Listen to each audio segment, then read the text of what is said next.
মহানুভৱতা আজিও আছে। ধৰ্মই আপোনাৰ পৰিচয় নহয়, কৰ্মৰ দ্বাৰাহে আপোনাৰ আচল পৰিচয়। হজৰত আলীক চেলুট মাৰিব আপুনিও। ই-ৰিক্সা চালক হজৰত আলীয়ে দেখুৱালে সুহৃদয়তাৰ সুন্দৰ নিদৰ্শন।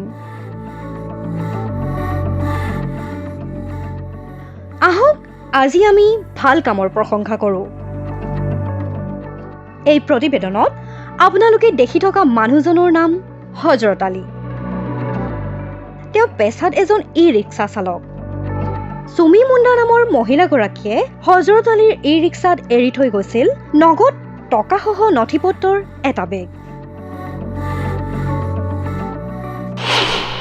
বেগটোত আছিল নগদ ৩৮,০০০ টকা সহ নথি-পত্ৰ। চুমি মুণ্ডাই ই-ৰিক্সাত এৰি যোৱা বেগটো পাই হজৰত আলীয়ে লগালগ আৰক্ষীৰ সৈতে যোগাযোগ কৰে। ইফালে চুমিয়ে টকাৰ বেগটো হেৰুৱাই এক প্ৰকাৰৰ ভাঙি পৰে। পাছত মই মানি বাছটো তাতে থৈ দিলোঁ।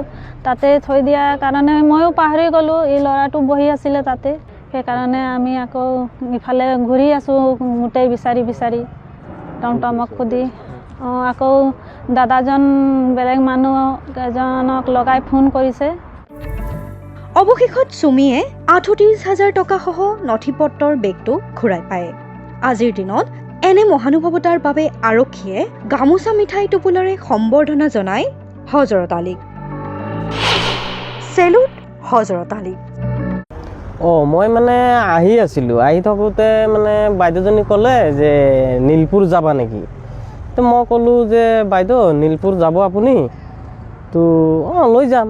তো কৈছে মোৰ মানুহজনী আহি আছে, মোৰ মানুহজন আহি আছে মানে। মই কৈছোঁ আপুনি তেনেহ'লে মানুহজন যদি আহি আছে তেনেহ'লে অলপ থিয় হওক, আপোনাৰ মানুহজন আহি চাগে আপোনাক লৈ যাব, আপুনি অলপ থিয় হওক।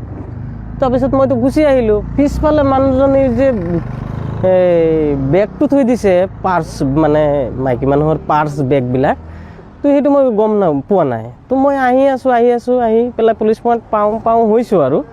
তাৰপিছত আৰু এটা মাইকী মানুহ ক'লে যে মানে ছিংগল ডিলাৰ।